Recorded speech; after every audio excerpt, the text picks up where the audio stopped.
Are you looking for a new whiskey adventure? Then climb in and buckle up. Get ready for one hell of a ride on the Whiskey Trip podcast with your host, Big Chief.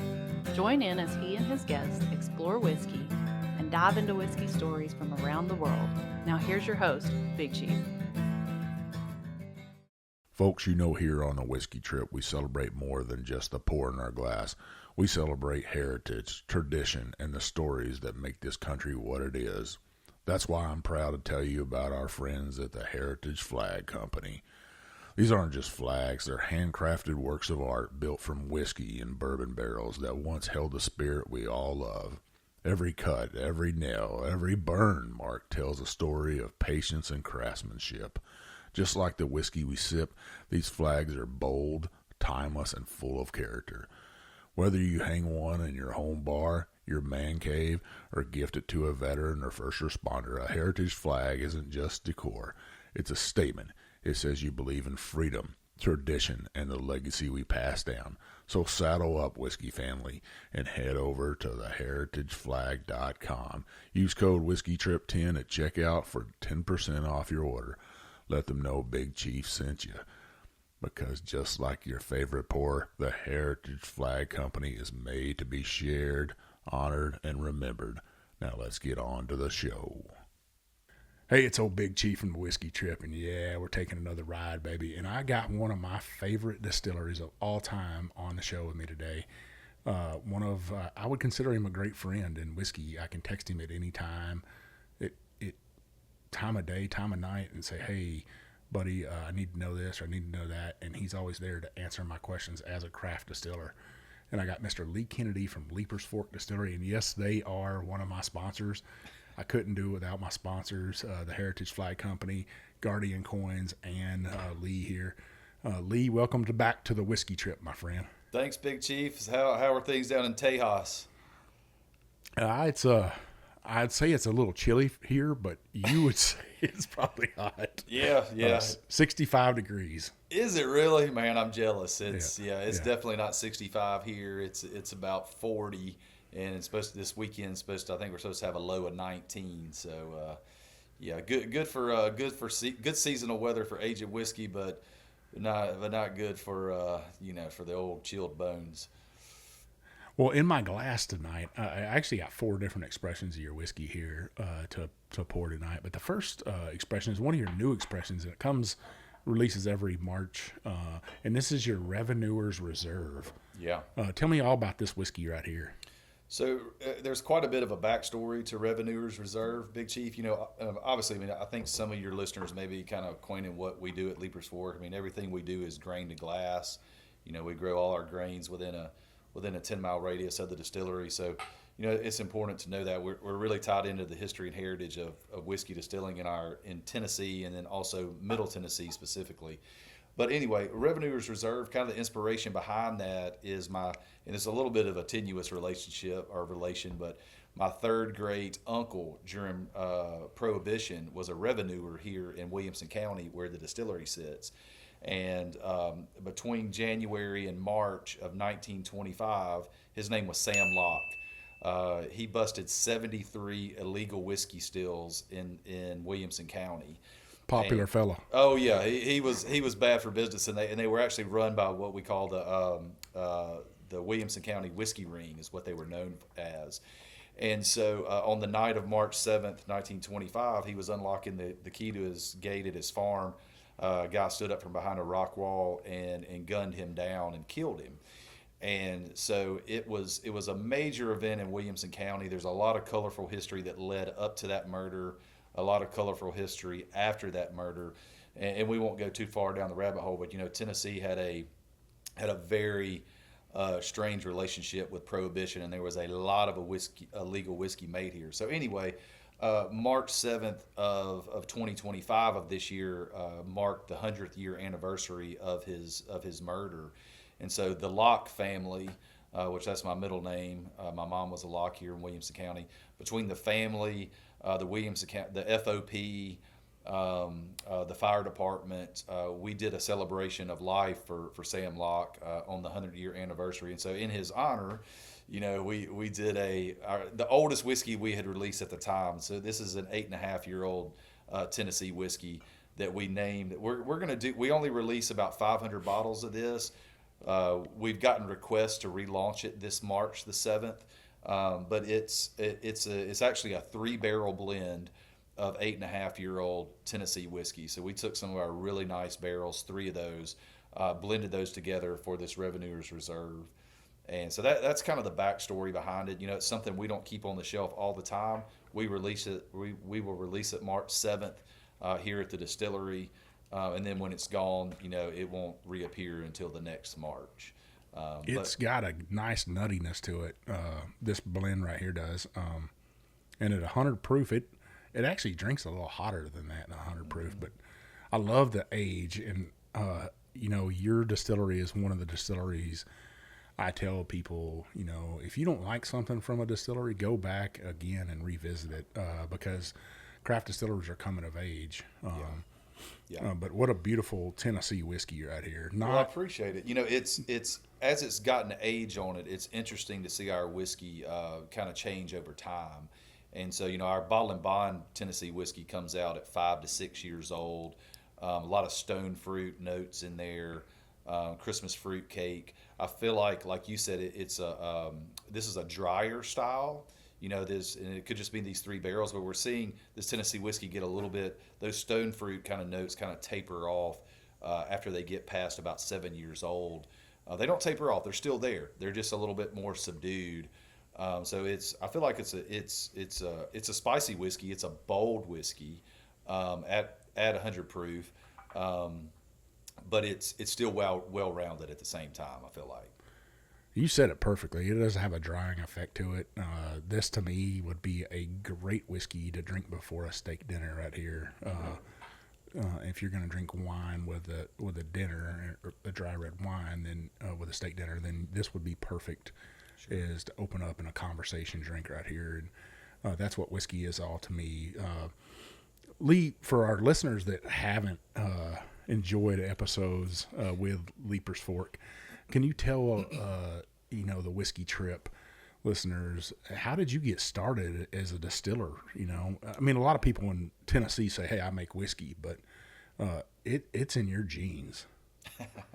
Well, it's funny because I can't say it really is in my genes. I think if you're of Scots-Irish origin, you have whiskey in your genes whether you know it or not. And it kind of goes, and I make that statement, but I was, as a young man, when I say 17, 18 years old, I was captured by the fact that, and my family's Scots-Irish, they came over here right before the Revolution, and so it always captured my imagination, and I've loved history my entire life. And so it always captured me that those Scots-Irish folks came over to the New World, across the Appalachian Mountains. They brought the knowledge and the know-how from Scotland and Ireland and northern Britain over to the New World, across the Appalachians. Did not have the old world grains that they had, but they discovered Native American maize and started distilling what would become bourbon and Tennessee whiskey. And so from initially the cultural heritage aspect really captured me to the point where I built a little 5-gallon still in my mom's basement, probably about 1990, 94, somewhere around there. There was no literature on the subject at the time. I had a copy of the Foxfire books. There was a chapter in there called Moonshining is a Fine Art. I learned just enough to be dangerous and scratch an itch. I wasn't making that whiskey because I didn't have a fake ID and I needed to make my own whiskey. It's just I had this very inquisitive mind and combined with the cultural heritage aspects of trying to figure it out. So that kind of was my first foray into it. Went to college, came back to Tennessee. At that time, there was a lot more subject or literature written on the subject, and YouTube was around, and there was great books written on the subject of whiskey distillation. And so really just took a deep dive. And at that point, I had the mental capacity, to wrap my heads around what we call the backwoods chemistry of making whiskey. It really kind of blew my mind that these folks, going back to the Middle Ages, figured out the science behind this and the chemical principles of making whiskey hasn't changed. I mean, obviously, with modern technology and all the rest, we've refined it. But I'm getting on a tangent. But so I was an avid um, I was avidly pursuing making whiskey before the distillery, and so in 2009, our state legislature here in Tennessee changed a law for the first time since 1910 that allowed distilleries to open up across the state of Tennessee. From 1910 to 2009, you could only legally distill in 3 counties in Tennessee, and those counties just happen to be where George and Jack sit. And so that kind of created this renaissance in Tennessee distilling. And I actually tried to pursue a distillery in the county in Williamson County here in 2008. It was untenable at the time. Too many hurdles to jump through. The next year, our state legislature changed the law, which opened a pathway. And I actually had to change the law in our county. It took me 3 years to do that. We started that process in late 2000 January or December of 2011. We got the law changed 3 years later. Building permit in January of 2015. A year of construction, and started our grain to glass production of Leiper's Fork Distillery whiskey. We filled our first barrel in April of 2016. Now, I always tell people, I'm like, now, if you haven't been to Leiper's Fork Distillery, and I send a lot of people there, if they're going to Tennessee, I try to get them to go there. Yeah. But I tell people my first trip there was in the wintertime, and it's through Williamson County, and you're rolling along these hilly roads with four board fences and horses, and you could almost hear the country music stars at their houses singing. But we drive up to an old dog run cabin there that you turn into your tasting room, and then behind it is a post and beam distillery that's just utterly amazingly beautiful. I love it. I've recorded so many episodes up inside that steel house with musicians and with just fine folk in there. It's a place of home for me, and I tell people that, to me, to this day, it still rivals Maker's Mark for me, because wow. You are the epitome of what a craft distillery should be, hospitality wise, how you feel welcome. Now, I've had one of your staff members before yell at me. I'm like, "Where are you going?" And I'm just walking around. That must have been a new guy, Big Chief. Who are you? And I was like, don't worry about it. I can get back here. And they're like, no, you can't. You got to stay on the tour. And I was like, I'm not part of the tour. That's hilarious. Well, you've always had free run of the place, and I think you first visited us right when we got open, you and Vivian, and we've been friends ever since. But yeah, we sit on a 30-acre campus. I was blessed enough to be able to purchase that land in Leiper's Fork in the late '90s. And when I was graduating from college, and when property prices, there was not as much going on in Middle Tennessee at the time than there is now. I couldn't do it in this day and time, but was blessed to be able to buy that. My lock side of the family goes back to Leiper's Fork to 1805, so we've got deep family roots there. And so when I knew I was starting a distillery, it seemed like the perfect place. Especially with my love of cultural heritage and all the rest of it, and we sit amongst rolling. It's changing ever so slightly, over time. Horse farms and row cropping is slowly getting eaten up by development and houses, but that's just kind of part of it. But we've sat there in Leiper's Fork where the distillery sits for 10 going on 10 years this year. And we're trying to create, like you said, that we've got an 1820s cabin that houses our retail and tasting room and offices upstairs. And when I started the distillery, I tell people, and my wife doesn't like me to say this, and I don't know why, but I had a passion to create quality, grain to glass whiskeys with our local resources, and I had just enough money to be dangerous. And I kind of got into the industry kind of very naively. Thought I was operating in this little bubble, and nobody else in Tennessee or the rest of the country was doing this. But our setting, I feel like we try to create a reality distortion for people when they visit our place. So we're trying to take them away from their day-to-day cares, and you kind of feel like you step back in time a little bit, and so we do that through our buildings, and it's a great place to make whiskey in. It's not very clinical. It's kind of like making whiskey in a big ass man cave. is some of the comments I've gotten. But it has a good vibe in there, as you well know. Now, why did you decide on a pot still instead of a column still? Is that just to keep with that Scott-Irish tradition of pot stills? And that's a great question. And being a lover of history and distilling history specifically, the coffee still, which became the column still, was invented in the 1870s. And the whiskey making tradition goes back to the Middle Ages, 1500s in Scotland and Ireland. And so from the Middle Ages all the way up to 1850, 1870 time frame, all the whiskey in the world was made on a pot still. So it's very indicative. And what we try to do at the Distillery at Leiper's Fork is create what we call prohibition styles of whiskey, pre-prohibition styles of whiskey. And so there were more people running pot stills before American Prohibition than after. So there's kind of there's a lot of facets the reason why I did that.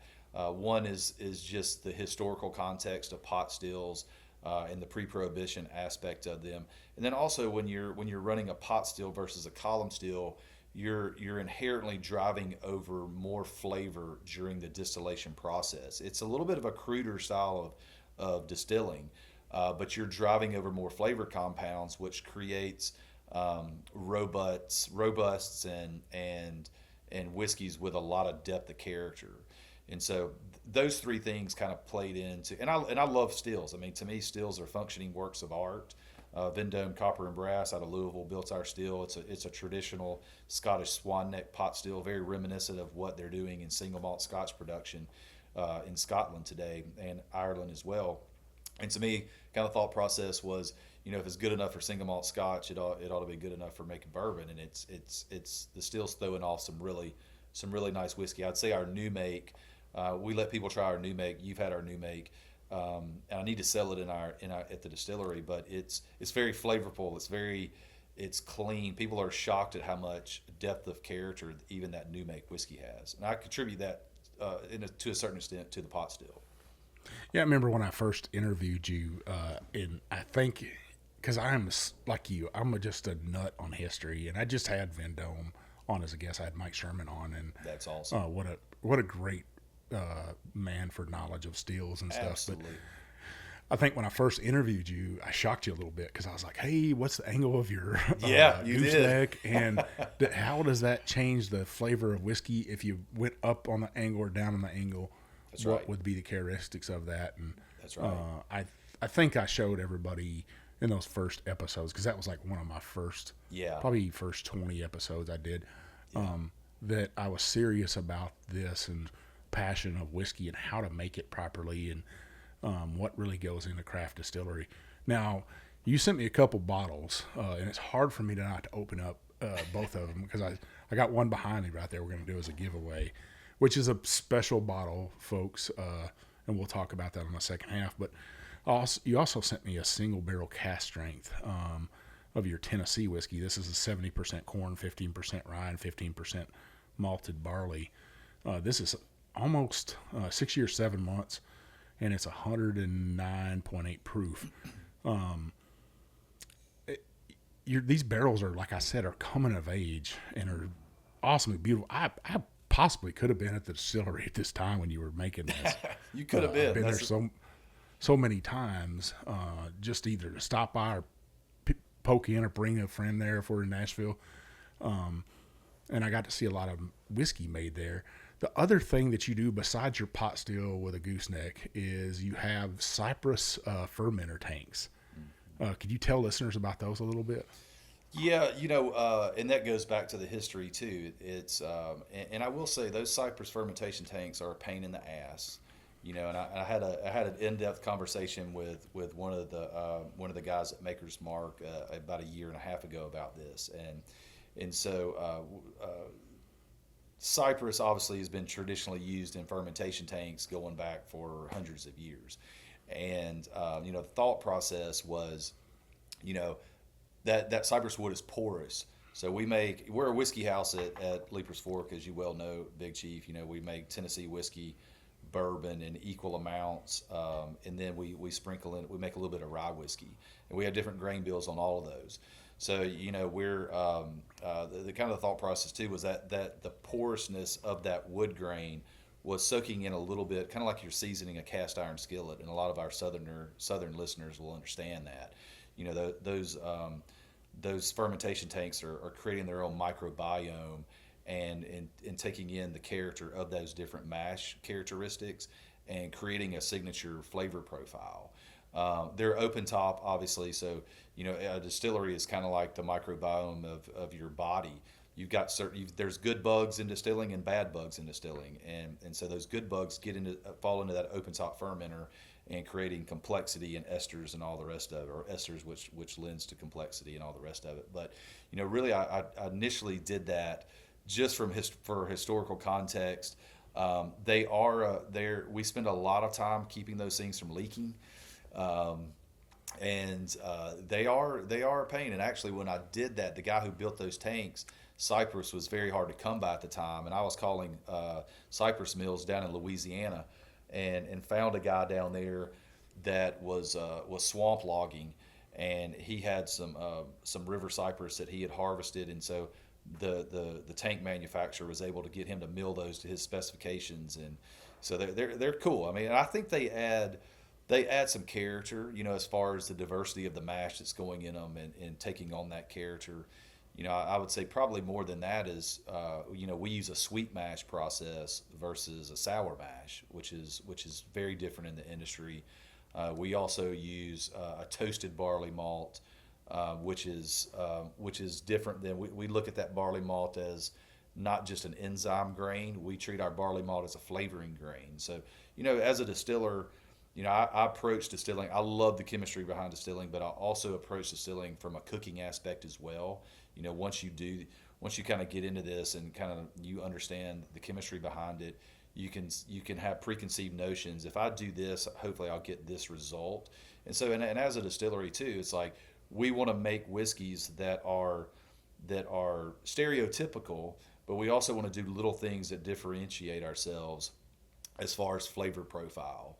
And really kind of the way we do that is locally grown grains, obviously non-GMO, 15% toasted barley malts in everything we do, sweet mash process and pot distillation, and really low barrel entry proof. And so those things all combined kind of give us a differentiation point that we like.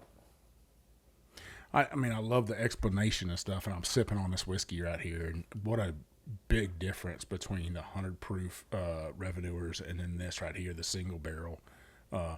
And when you talk about going into at a lower proof, you know, the legal definition of bourbon, it has to go into the barrel less than 125 proof, listeners.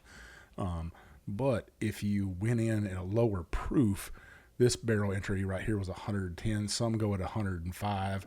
It just depends, but you would have a softer characteristic of the whiskey at that lower proof versus 125 proof. You're going to get more spice out of it, probably a little bit more dryness. And it also, you've heard me talk about Gulf Coast whiskeys, listeners, and the humidity and the heat difference also matters on that softness or that spice. So there's a lot of, I don't think anybody has it figured out what happens in that barrel yet. No. Some people are trying to figure it out, but, you know, it is something different, and I love it. I love that you have this right here, you know, and I got a bottle share coming up on January 9th with Poor Decisions Rickhouse out here at my house. We're going to try to raise some money for a charity. We're going to have some distillers out here. We're going to have a whole bunch of people out here. I'm going to cook some of my famous barbecue for people. Some pulled pork, which people might be surprised that old Texas boy can cook some pulled pork, but I put mine up against anybody because I put bourbon in it. I love it. But I can't wait to share this bottle with those folks that are coming out here to my house. And that's a great thing about whiskey, is sharing it and letting people experience it. This thing is so dark right here. What a great whiskey that you put out. Yeah, I appreciate and it's, that. Like I said, from the first time I came there, I just fell in love. I was enamored by the beauty of the post and beam construction, but that Vendome copper steel, the pot steel, is just sitting there in the center of the room. And like you said, it's almost like a man cave, a man's man cave. You know, I just feel at home inside there, where I could just sit in there and shoot the shit with you or other people and drink whiskey with the best of them and stuff. So I really love it. I love these 2 expressions, and I actually have 4 of your expressions here we're going to drink today. I should open that sumbitch right back there, but we're going to give that away to a listener because that's a wheated bourbon finished in a maple barrel. Now, I'll let you stew on that, listeners, and think about that. But we're up against the first half, Lee. And on the second half, we're going to talk about where you guys are going, your new projects, because you got a couple new projects and stuff, where people can buy your whiskey. It's here in Texas now, and I'm very excited about that for my listeners in Texas. But I think you're actually going to drink one of my barrel picks from you guys got the whiskey today trip or tonight. pick. And hopefully we'll be doing another barrel pick with Leiper's Fork here in the near future.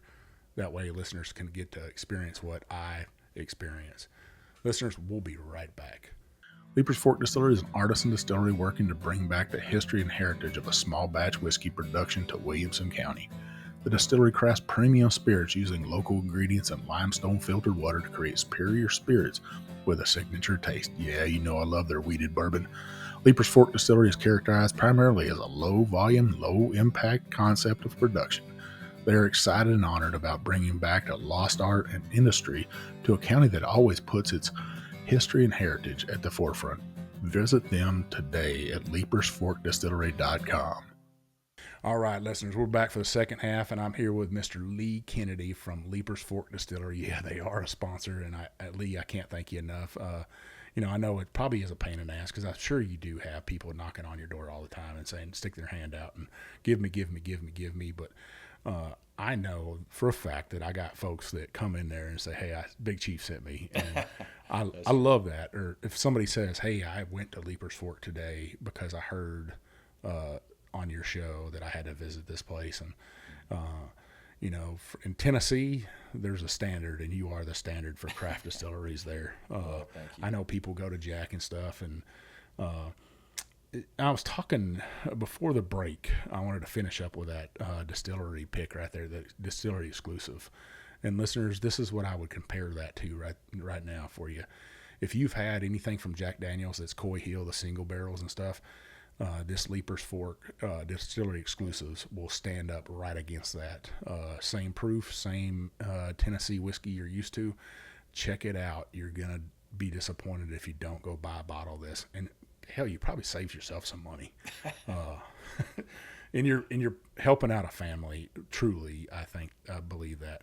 Now in my glass right now, Lee, I got this old sample from you guys. Oh Lord. I got this in COVID, and you got a good buddy that worked there, and he's since moved on. But old Matt King, you guys put together a care package for me. Yeah. I remember. To make sure I didn't get COVID, and I didn't, but probably because I drank so much whiskey while I was at home, and Viv got COVID. But this is one of your ryes, and we were talking about this in a break, but you guys got a cult following for your rye whiskey. Yeah. Was it hard for you to say, man, I'm gonna make rye whiskey? No, to be honest with you, rye whiskey was the first thing that we distilled at the distillery, and the reason being, back in 2016, there were a lot of young ryes on the market. Consumers tended to be more forgiving of a younger rye than a younger Tennessee whiskey or a bourbon.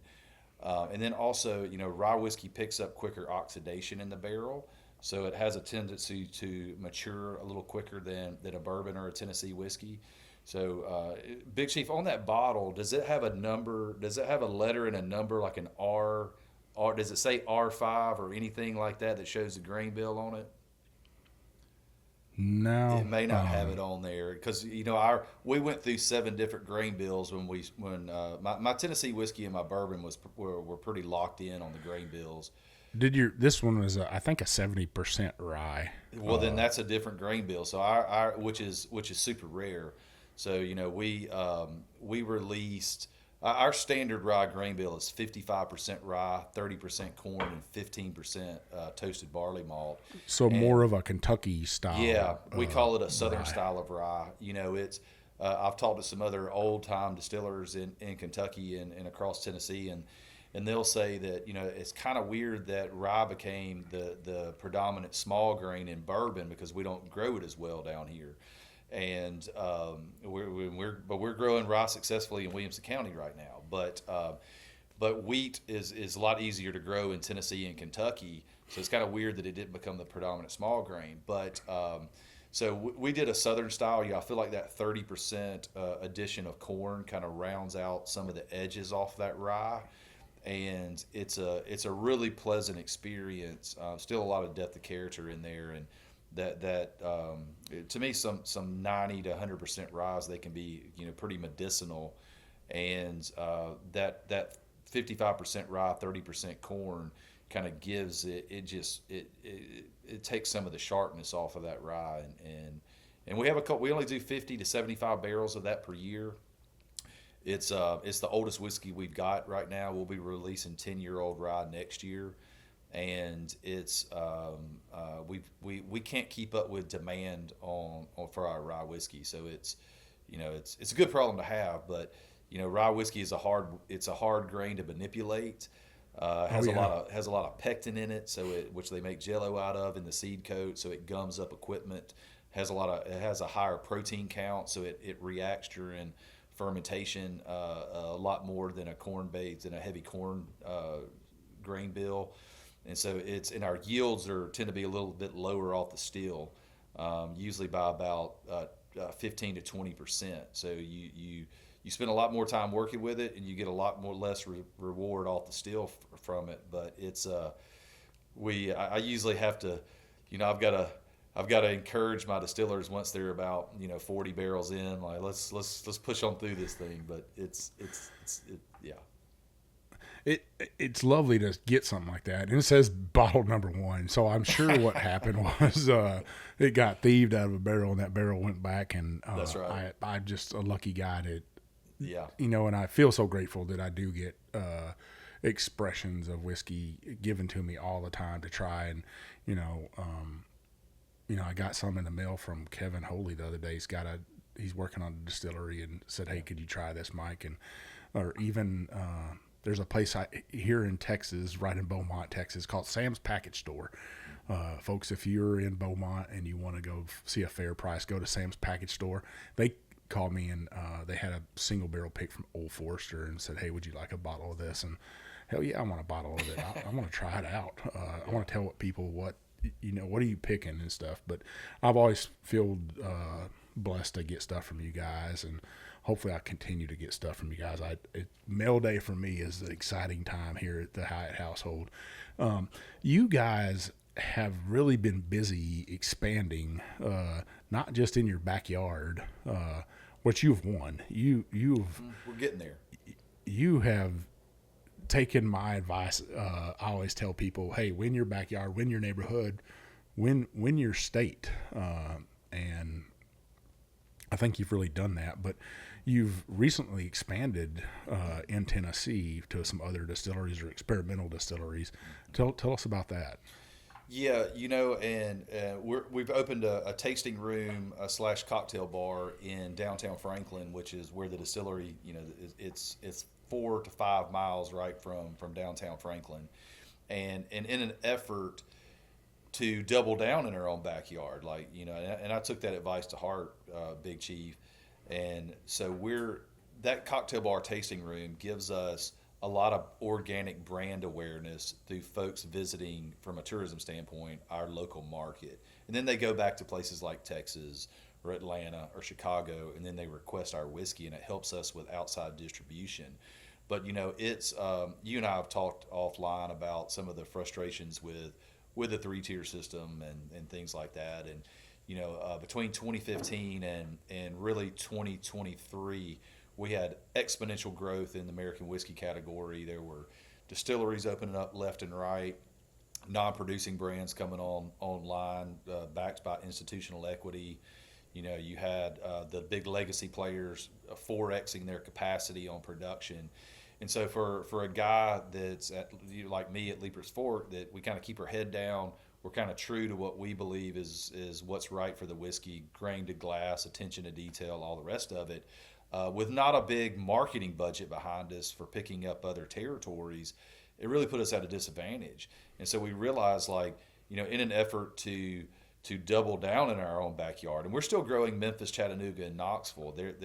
We're growing leaps and bounds over there this year, and which will continue into 2026. But we realize there's a lot of people even in Middle Tennessee that don't know we're there, and so being able to do locations like downtown Franklin gives us another outlet to get in front of people in an organic way and tell our brand story the way we would tell it, from our own mouths.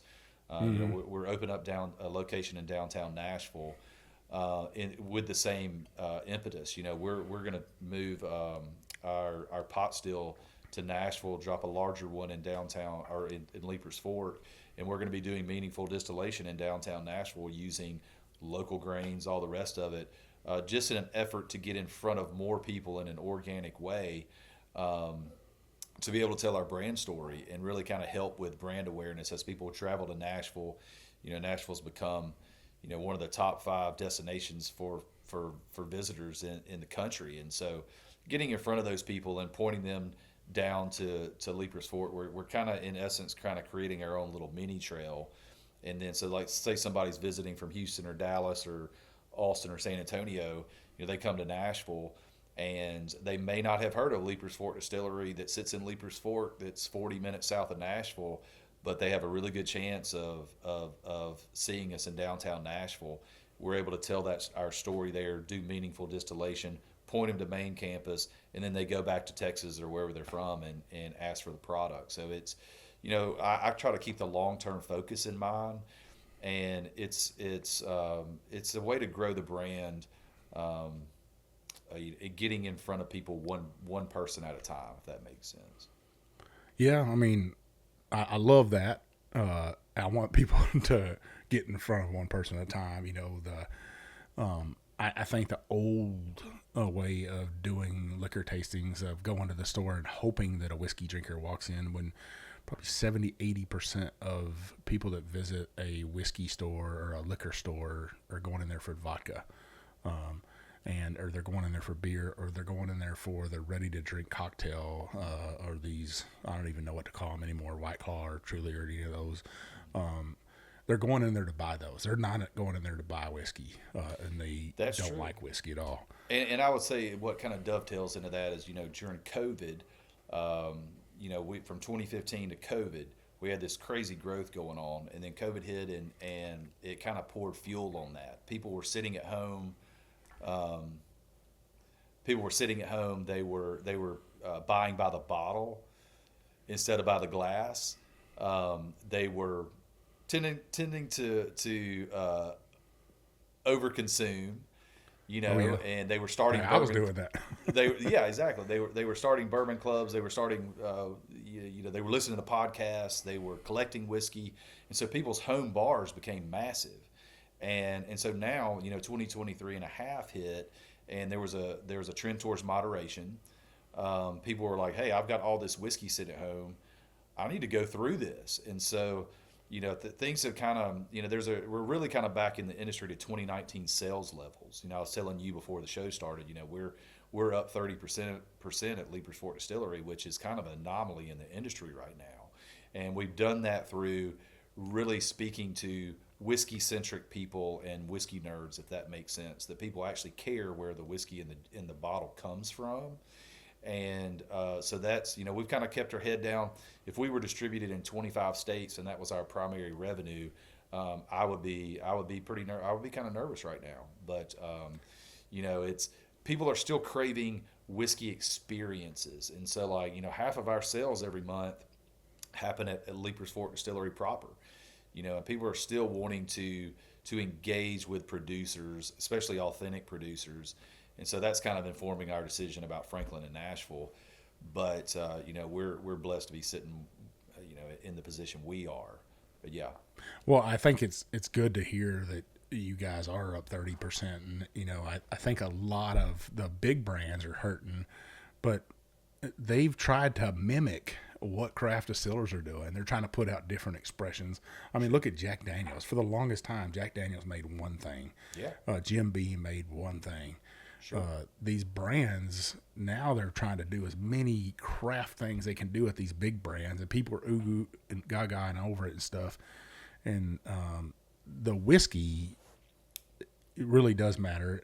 And if the craft distilleries their whiskey's getting older and it's getting better, and they're starting to learn what mistakes they were made.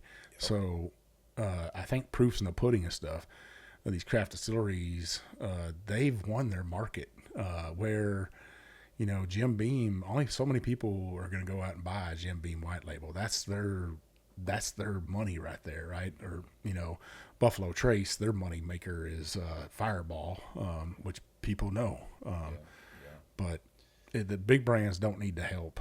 They've made hand over fist with money and stuff. Craft distilleries do, and I'm glad to hear that, you're making money, that your sales are staying up, and you still do need all the help you can get. I believe. Absolutely. And you got the whiskey nerds on here listening to you, telling your and this story. is the people that we want to talk to and speak to, and actually our distribution is up 20%, which is great. But going back to what you were saying is we strive to make big boy style bourbons, at the small batch level, using our local resources, grains and all the rest of it. But when it comes to promoting your brand and really trying to promote sales, a lot of times you can't have a big boy mentality.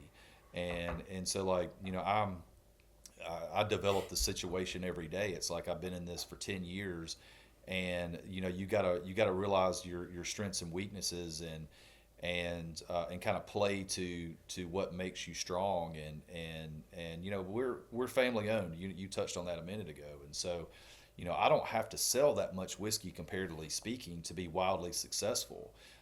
So for me, it's in getting in front of the right consumer, the ones that actually care about what's in the bottle.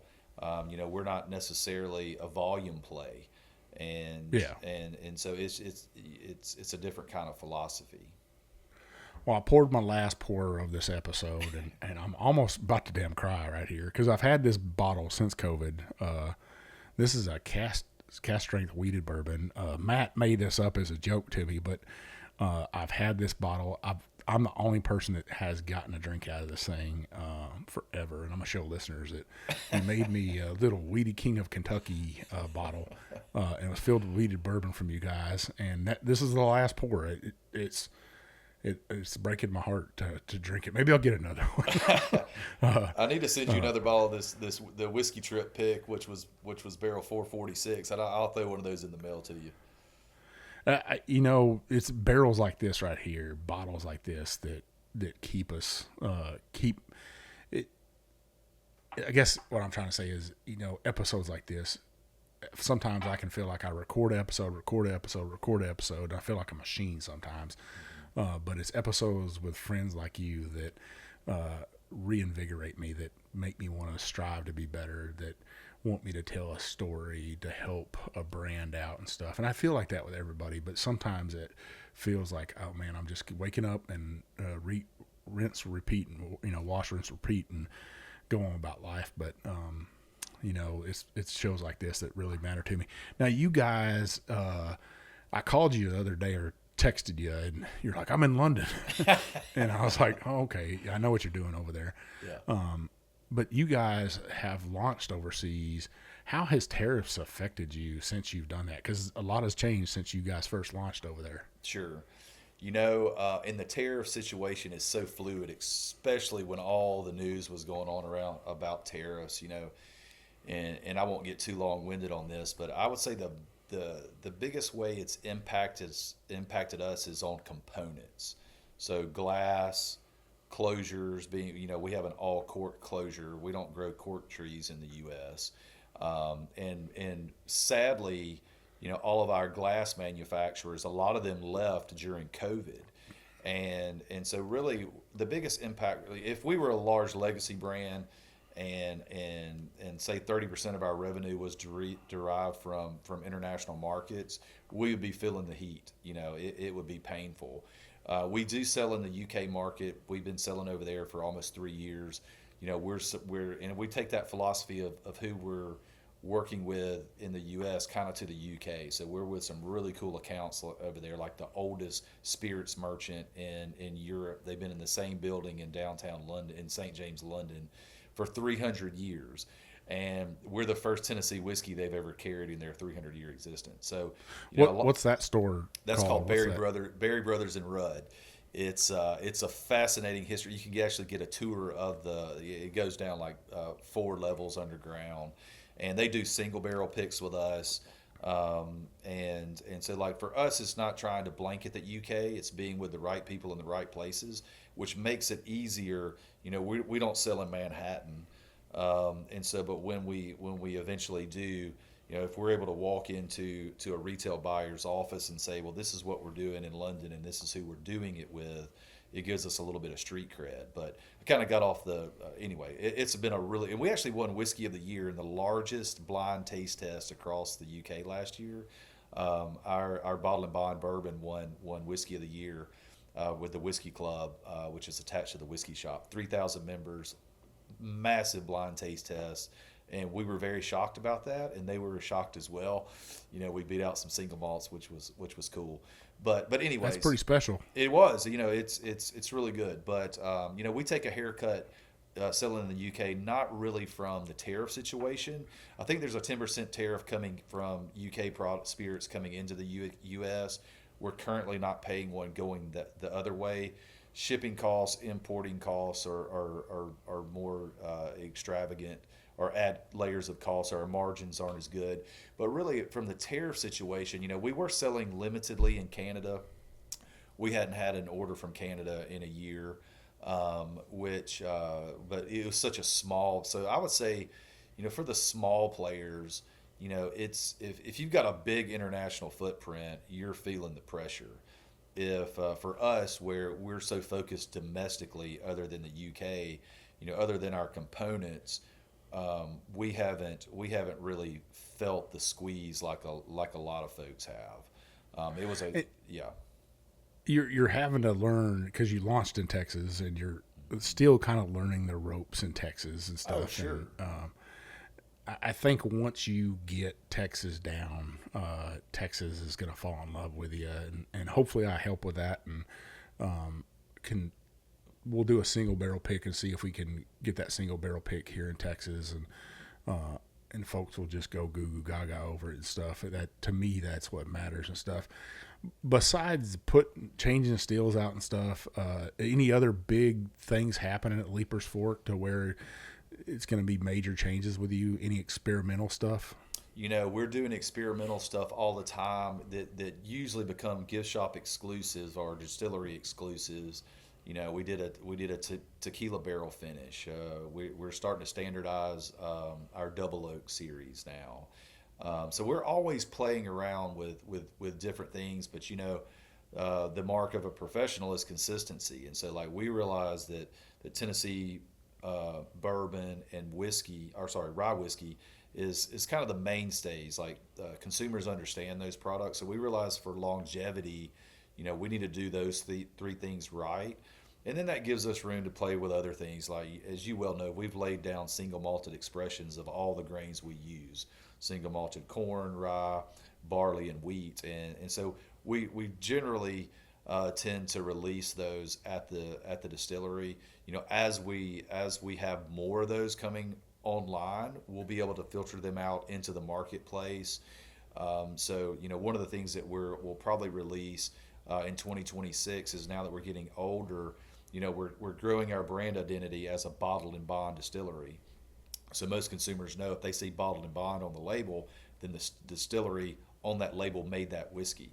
And so we will release probably a reserve label in 2026. So I'm trying to keep my bottle and bonds from 5 years to around 7 years, depending on the batch. And then for our reserve label or black label, we may do something that's 7.5 years to 10 years, and it won't be bonded because we're pulling barrels from different years, different seasons, and then we'll probably also release uncut, unfiltered versions of our whiskey, Tennessee whiskey, the bourbon, and the rye. That those are easy to get out into the marketplace, and then of course single barrels. Like going into Texas, and we're excited to be in Texas now. And there's going back to the founding of Texas, there's always been this Tennessee Texas connection. Oh yeah. T for Texas, T for Tennessee, T for Texas. We could do something really cool on a single barrel with that. But and Texas actually is the largest by state consumer of Tennessee whiskey, and so like there's some cultural reasons why we want to be in Texas. My mom, until she passed, lived in Kerrville outside of San Antonio, and Texas people tend to be whiskey centric, and so it's a market we're excited about. Matter of fact, if Williamson County had not given me approval to start the distillery here in my home county, we were going to Texas to do something down there. I was going to put GTT on my door, going to Texas, and so it's a market that we want to cultivate in 2026, but it's dawning at the same time. There's a lot of Texas distilleries down there doing some wonderful stuff, and I was actually, he may not remember this, but I was Dan Garrison's tourist #1 at Garrison Brothers, and that was back, that was probably 2011, 2000, somewhere around in there. You were going to Sam Houston, you can all go to hell and I'm going to go to Texas? You were going to say that? That's what's going to put on my door if Tennessee forced me to move to Texas to make whiskey. But I think you should make a Davy Crockett expression. I think we should make Yeah, that right there is because Davy Crockett was from Tennessee, and he volunteered to come to Texas and fought at the Alamo and stuff. And a lot of the original Rangers were Tennesseans, and obviously Sam Houston was governor of Tennessee, and so there's a huge connection between Texas and Tennessee, and I think a lot of especially the old time Texas people realize that, and we need to do a gone to Texas expression. I think the quote was so that David Crockett says, "I'm going to Texas. You all can go to hell." Yeah. Yeah. He definitely he said it, I think, in the U.S. Senate. And what a great guy to volunteer. And that's not why the Tennessee volunteers are named volunteers, by the way. But they did volunteer to come to Texas and help out. Make Texas its own republic, and then it became a state. Well, Lee, what a great episode. I do have a giveaway for listeners tonight from you guys, and I appreciate you guys sending this bottle right here. Sure. And one lucky listener for all week, we're going to put this up. This is a maple bourbon finish right here. The maple barrel, surprise, comes from Seldom Seen Farm up in Ohio from Kevin Holy. And this is a wheated bourbon right here. This is a corn, wheat, and barley, 70-15-15. This thing comes out at 105 proof. It went into the barrel at 110. This is a 5-year-old whiskey right here. And listeners, so I'm also going to pair one of my new whiskey trip coins with this right here. The arrowhead represents my Native American heritage. The whiskey trip sign right here represents the podcast. On the flip side, you can't see it, but it says "Take the Ride with Big Chief." It has an anchor for my military service as a Coast Guard chief, and then a microphone for the podcast on there instead of the Coast Guard shield. So we're going to do one of those with the bottle right here. We'll let this go all week. What you got to do to win this, you got to reside in the United States, and you got to be 21 years of age. I'll verify your age before doing the giveaway. But what you got to do is, because Leiper's Fork is right there in Williamson County, and a lot of country music artists live there, a lot of great guitar players. I want you to post an emoji of a guitar this week. Tag 4 friends. Follow Leiper's Fork Distillery's LF Distillery on Instagram. Follow them on Facebook, but also follow the Whiskey Trip. We'll let this go all week, and then you know the deal. At 6 p.m. Central Standard Time, I'll pick a winner and stuff. The more times you enter, the more times I notice you, and I notice who's supporting my friends at Distilleries, and I notice who's supporting the podcast. So please give the podcast a listen. Lee, any last words to listeners out there? No, I appreciate, the folks in the whiskey communities, kind of supporting small batch brands. It's a lot of times the people behind those brands have different reasons for being. And so, I just appreciate everybody out there that's supporting small brands like us. And look, I would say this, if you go into your local package store in Texas and ask for Leiper's Fort, that would help us tremendously. Greenlight is our distributor in Texas, and so the more people we have asking for Leiper's Fort whiskey in Texas, the better we're going to be. And so, if we're not in your local package store, which we're probably not right now because it's a new territory, please ask for us, and we'd love to have a bigger footprint down there. What about ordering online? Can listeners order online from you? Yeah, on our website, which is leipersfortdistillery.com. We can ship to Texas, and so we have a robust shipping platform. We either ship it ourselves, or we have 2 online retailers, and so you can get it that way as well. But Big Chief, awesome. It's always fun. Talking to you's easy because it's just we go back so long. It's just talking to a friend, man. Well, listeners, check out leipersfortdistillery.com. Check them out, LF Distillery on Instagram, and on Facebook, they're Leiper's Fort Distillery. Are you on TikTok dancing now too? Man, I have you on there dancing? No, not on. We should be on TikTok. I mean, we actually should, but no, we're not yet. You got to get Lynn Lee to do it. Yeah, she's definitely prettier than I am. Should probably sell some whiskey. Well, listeners, you know where you can find old Big Chief at. You can find me at the Whiskey Trip on TikTok, on Instagram, on Facebook, on YouTube now. Make sure you hit that subscribe button. That's very important. My goal for 2026 is to get to 1,000 subscribers. That's my goal for this year was to get to 250 subscribers. I hit that, went past it, and I'm very thankful for everybody that's watching right now. But hit that subscribe button if you're watching right now. I'd really appreciate it.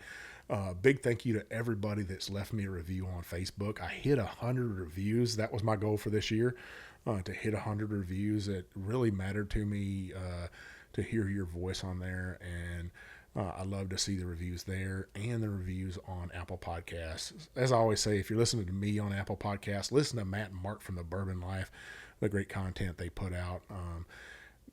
Those listens, those reviews, those 5-star reviews on Apple Podcasts and on Facebook, it opens up doors to distilleries like Leiper's Forks and get great guests on my show like Lee Kennedy here.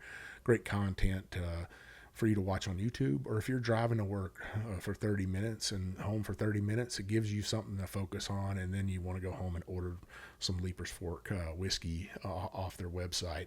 So I'd really appreciate if you do that and support it. I've got some big things going on in 2026 already, some great events that I'll be at and stuff. I'll be at the Southeast Texas Whiskey Festival for sure, but we're going to have a private bottle tasting at my house on January 9th. If you're invited to that, you're going to get some great barbecue, like I said before, and you'll have a great time. There will be some distillers there. There'll be some other folks there. I got a guy named Cajun Yankee over in Louisiana, and his son has a heart condition, and he's trying to raise money for his son, but not only for his son, he's trying to raise money for other children with a heart condition over there. And I would really appreciate it if you go on Instagram or if you go on TikTok, find the Cajun Yankee and give him some support. He needs it. It's a great cause. He's going to have an event in February, and I want to say it's Barrels of Hearts or something like that. But go support him. I always say give back more than you take, and I truly mean that. I try to do that with my giveaways, but helping out folks like that they got a great cause. I do a lot for the military, but at the same time, American Cancer Society, American Heart Association, they need our help too. So help out a fellow guy in the whiskey community with his event. Reach out to him if you're a distillery out there listening to me right now and you've taken a ride on a whiskey trip. I'm sure the old Cajun Yankee will appreciate your support. And trust me, it'll come back tenfold to you. I truly believe that. But keep listening to me. Keep supporting me. I got some great events. I got my end of the year show. I'm going to record with my little brother, Old Little Feather, over in Georgia. And I can't wait for our listeners to hear my whiskey of the year this year. I've got some great contenders, and they're all craft distilleries. And, you know, if you're a social media content creator out there and stuff, if you're picking the same damn whiskey everybody else picks just because it's popular, that's probably not the whiskey of the year. Go out there and try some craft whiskey. You might be shocked by it. So this is old Big Chief, and thanks for taking this ride with me, baby.